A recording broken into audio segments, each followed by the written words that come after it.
Olá, pessoal! Mais uma aula de Direito Administrativo comigo, professora Josélia, tá? Organização da administração pública. Gente, primeira coisa, para prestar serviço público, a administração precisa se organizar. Para prestar serviço público, a administração precisa se organizar. Imaginem se a União, os entes políticos, os estados, membros, o DF e os municípios não se organizassem, fossem eles mesmos, pessoas jurídicas, entes políticos, prestar todo o serviço. Não daria. Para prestar serviço público de maneira organizada, a administração precisa se organizar. Então, por isso o título, Organização da Administração Pública. Inicialmente, as atividades são prestadas pelo núcleo, pelo centro da administração, ok?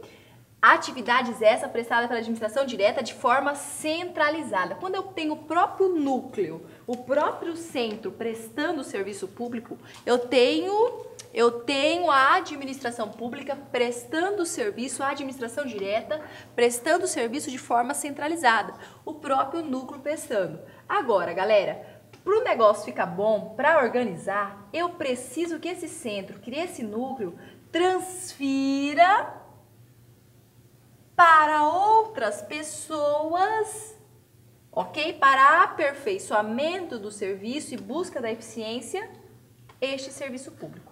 Cuidado, gente, deixa eu colocar uma situação para vocês, ó. A administração pública, ela tem duas maneiras de se organizar e é isso que cai na prova.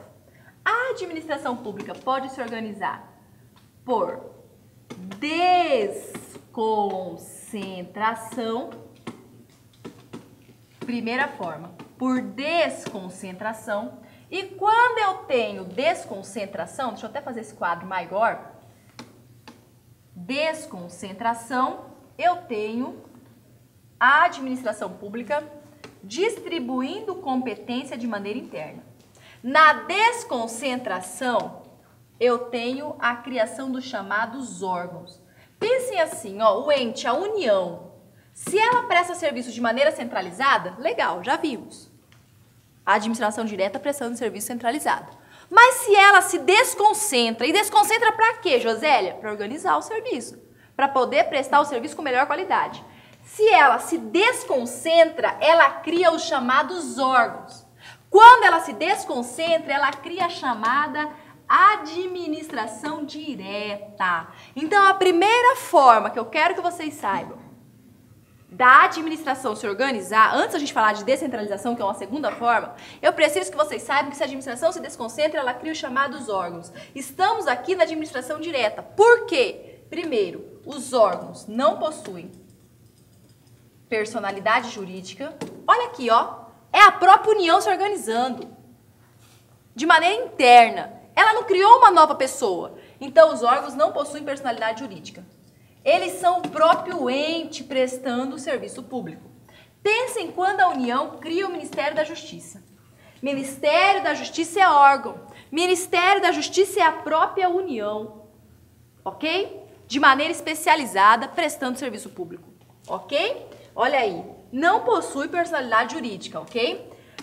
Dentro do Ministério da Justiça, cria o Departamento de Polícia Federal, garantir segurança pública. Está se organizando para garantir segurança pública.